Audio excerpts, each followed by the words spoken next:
Welcome everyone to this month's Astrocolorscope. My name's Elizabeth Harper. My website is sealedwithlove.com. So the idea of the Astrocolorscope is that in a moment I'm going to dip my hands into this bag of crystals, take 3 crystals for your star sign, individual star sign, and then I'll throw those crystals into a group of the 12 houses just to see where they land. Then I'm going to read the energy of the crystal, the color of the crystal, where the crystals landed, and I'm also going to take a bead from this bag to have an extra little bit of color or whatever else wants to come up from that bag, and I'll take a card from the Voyager deck tarot, and these cards are collages. So what I want you to do then is take a look at the card that comes up for you and see what most attracts you in that card. Then ask yourself, what does that mean? And see what the message is that comes to you. So it's a little bit more individual. So before we get started though on that part of our Astrocolorscope, I'm just going to talk a little bit about the aspects that are coming up this month for July. So the first of the month, between the 1st and the 3rd, it's kind of a little bit exciting because Venus is conjunct Jupiter. Venus is the planet of love, of course, and Jupiter is a planet of expansion and joy and luck. So these two planets are coming together. It's almost like they're giving each other a hug or a big fat kiss, you know. So there's a sense that there's joy that's coming up in relationships, happiness that's coming up. Your heart is being fulfilled. And also at the same time, there's a Uranus and Mercury aspect that's coming in. So you can expect the unexpected. Communications are filled with love. Then on the 2nd of July, there's a full moon in Capricorn as well. And with this, there's a Sun trine Neptune all at the same time. So it's like the universe is saying, let's have a great time at the beginning of July. This is a fabulous time to fulfill your heart's desires. So it's a great time to get married. It's a great time to propose. It's a great time to fulfill whatever it is you want to achieve right now that is close to your heart, because of that Venus energy. It's bringing love into it. And Jupiter, of course, means that great opportunities are coming up. So this is a fabulous time to make your wishes. And, you know, even though the full moon is about a culmination and a completion, it's still a great time to make your wishes and just open up to the universe and to the abundance of the universe. There's also the sense of, you know, pursuing a vision as well. And especially with that Neptune energy, because Neptune is about the imagination. And with the Sun, there's a sense of light coming in. So a vision that may have been blocked, or imagination, or if you've had writing issues, then it's almost like a dam opens up and that energy flows through you so that then your vision can be expanded. You know exactly where you're going. Your imagination is really hot. So it's a great time to write as well. This is a good time to write, especially as Mercury is going in the right direction for a change, right? So it's a great time for creativity, and again for that passion, whatever you are passionate about right now. Then the beginning of the month is a perfect time to get that energy moving for you. On the 6th, there is a sun that the Sun is opposing Pluto, and then on the 9th, Mars is opposing Pluto. So with the Sun opposing Pluto, there's an intensity, because Pluto is an intense planet. It's an intense body. So it's almost like, you know, you don't always get what you want. There's a sense of a tantrum that's coming up with that Sun, because the Sun is, oh, everything's fabulous, everything's wonderful, and then Pluto comes up and says, well, it might not be, because you need to transform something, you need to change something, you need to look at what's going on in your life, and especially with that Mars energy coming up at the same time, almost at the same time. So it can be a little bit of an overbearing time between the 6th and the 9th of the month. It may be that, you know, anger is coming up a little bit more, energy is coming up to be cleansed. Anything that you've stuffed down there, like irritations or or grievances, that may start to kind of come to the surface. But at the same time, that is an energy dynamic as well, especially with the Sun and Mars. Very hot, very fiery, and you could use it to your advantage. So this could be a great time to get things moving, to get action and heat and passion behind whatever it is you've wanted to get off the ground. So it could be like a little rocket that's being set under you to get things moving. It doesn't have to be negative, doesn't have to be challenging. Then we have the new moon that's coming up in Cancer in the middle of the month on the 16th. Cancer is the home of the home, so it could be around that time that you could start to change things around your home, move your furniture around, just like I've been doing in my office. I've already gotten that energy, and it could well be that you start to plan parties and things that will be more home-based or family-based, connections with your family. So then July 25th, there is a big aspect, a big shift, and that is Venus going retrograde. So at the beginning of the month, we have this Venusian energy, and towards the end of the month, it's coming up again. And when it moves retrograde, it's really about, going inside, connecting again to what you most want, as opposed to looking outside of yourself at maybe relationships. So also around that time, Uranus is going retrograde, and Saturn is retrograde. It's been retrograde since March. So it's like three big planets, three big energies are all moving in reverse. So if we feel into that, if we feel into Venus, which is that planet of love, compassion, desire, joy, and excitement as well, that's in Venus, and all of that is going inside. Saturn is again in that reverse mode as well, so it's almost like you're having to look at what is really important to you. And Uranus going retrograde, it's always a planet of the unexpected, but because of that internal energy that's coming up, it could be that the rug gets pulled from underneath you a little bit, and so then energy has to emerge. So it feels like there's a strength that's coming from that. It doesn't feel negative. It feels like, in the immediate instance, it looks like it's negative, and then something shifts, and you can see a new strength, a new gift, a new talent that emerges from you. That's the sense of it for me anyway. It feels like it clears out the emotions, but to clear it out means that then you find this new ability.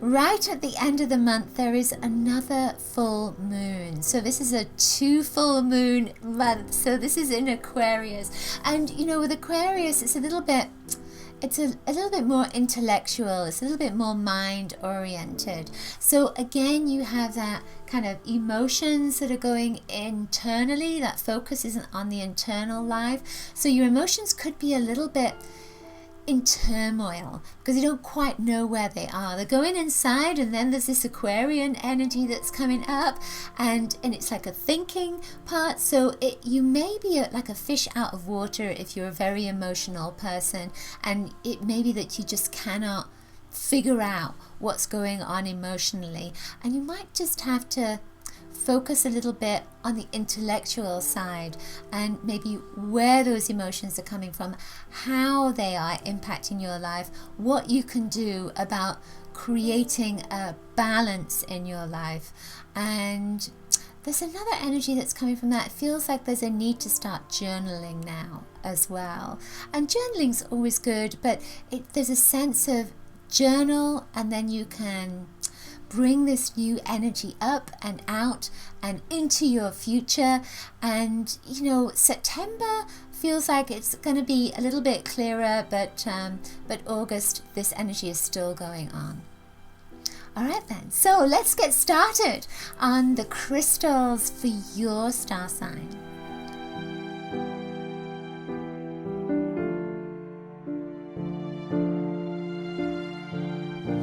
Okay, Cancer. So for you, you have this Dalmatian stone. So the Dalmatian stone went into your 5th house.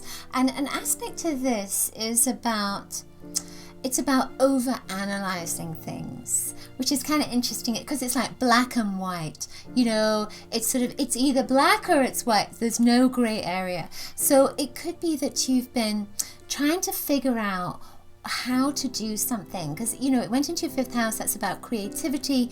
It's almost like that freedom, that place of freedom of expression, where you can express your heart, where you can express your passion.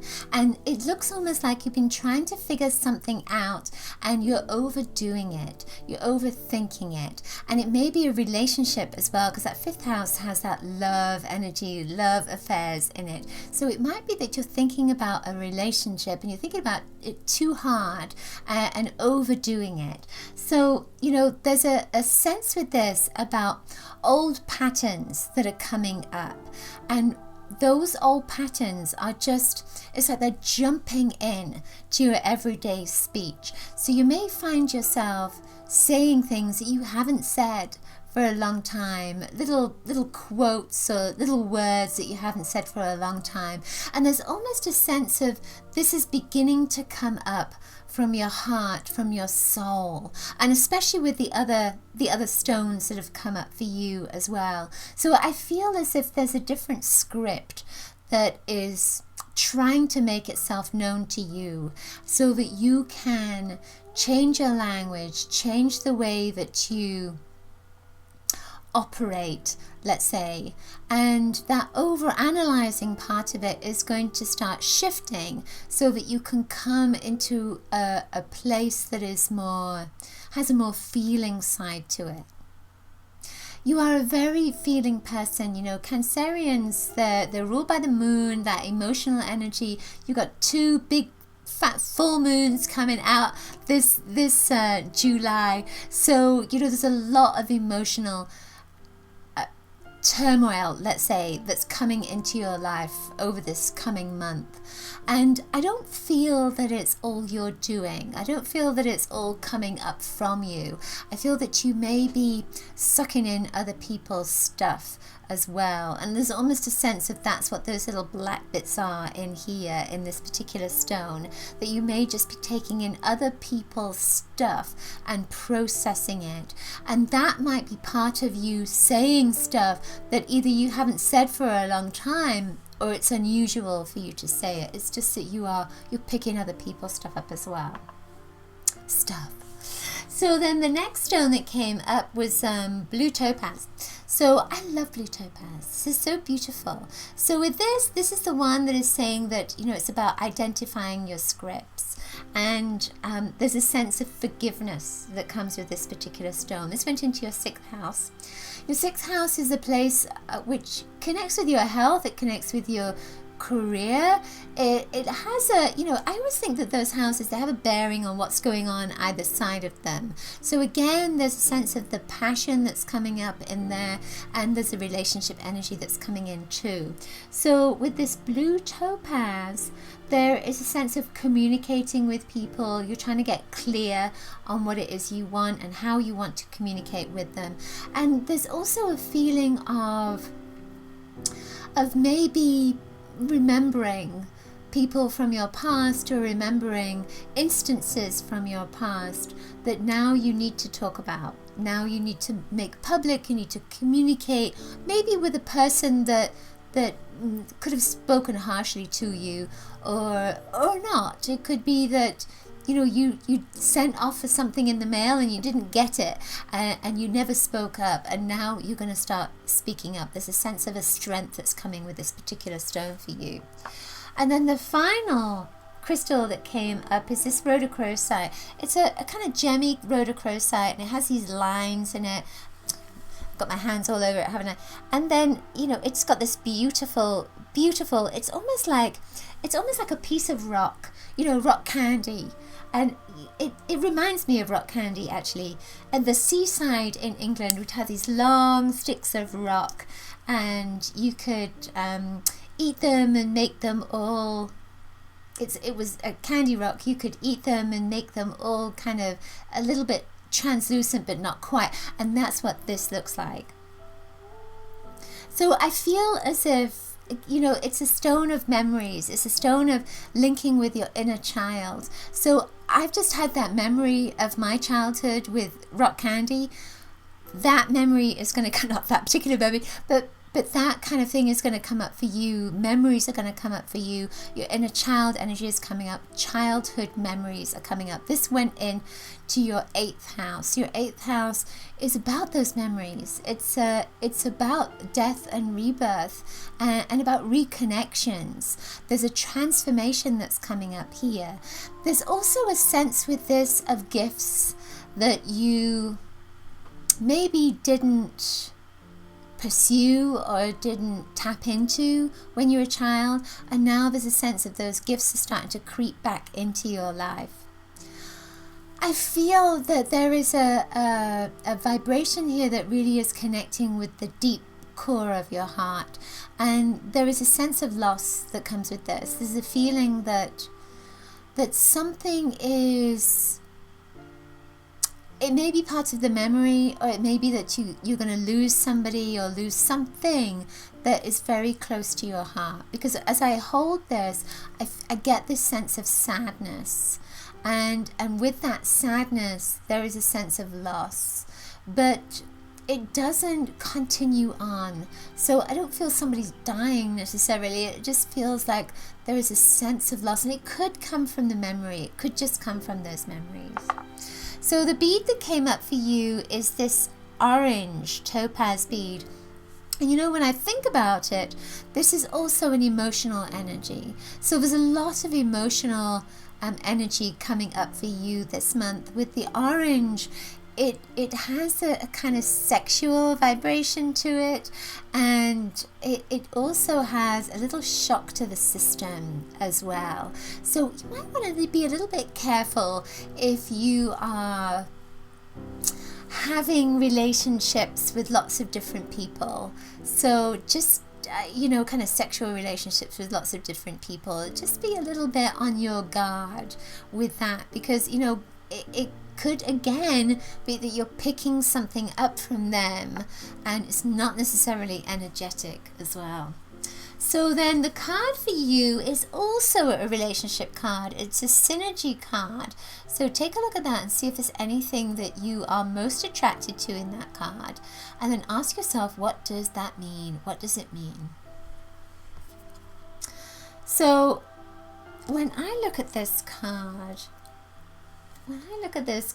I see something, looks almost like a little spaceship. Looks like a little spaceship right there. But when I look at it here, as I'm looking at the camera, it sort of looks like an eye. It's almost like there's an eye that's opening up. So I feel that that is the same for you. That something's going to open up for you, and you're going to have a clear vision.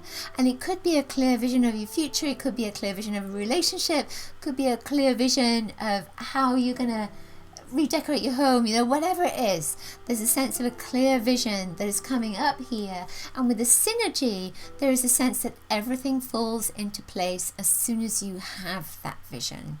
So that sounds perfect to me. Okay, that's it for this month's Astrocolorscope. Hope you've enjoyed it. Do remember to grab my free colour kit at bit.ly/colour kit. And also remember that I do different kinds of readings on my website, sealwithlove.com. I offer crystal gem readings and card readings and soul guidance and all kinds of different things. Plus, I have a store.sealwithlove.com, where I offer all kinds of different jewelry. This bracelet and necklace and rings and lots of meditations and books, of course, etc. So I look forward to seeing you very soon. Do check out my other oracles, the Crystalscope and the Colorscope. Lots of coloricious blessings to you. Bye!